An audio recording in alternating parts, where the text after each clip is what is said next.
jashtëzakonisht e rëndësishme është ruajtja e lidhjeve farefisnore, ruajtja e bashkësisë. Besimtari nuk duhet jetojë vetëm. Vijnë momentet caktuara ku kemi nevojë për njëri tjetrin.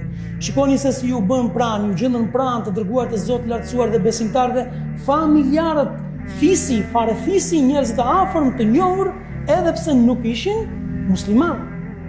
Prandaj ne shohim që pas adhurimit të Allahut lartësuar dhe pas quarjes në vend të simboleve të caktuara të kësaj feje, është ruajtja e lidhjeve farefisnore dhe është vllazëria dhe uniteti dhe të qenur si një trup i vetëm në një bashkësi mes muslimanëve është jashtëzakonisht e rëndësishme, sepse me vëllezër dhe me bashkësi dhe me familjar dhe me farefis kalohen dhe provat më të vështira dhe i vetëm ti nuk kalon dot as provat më të lehta.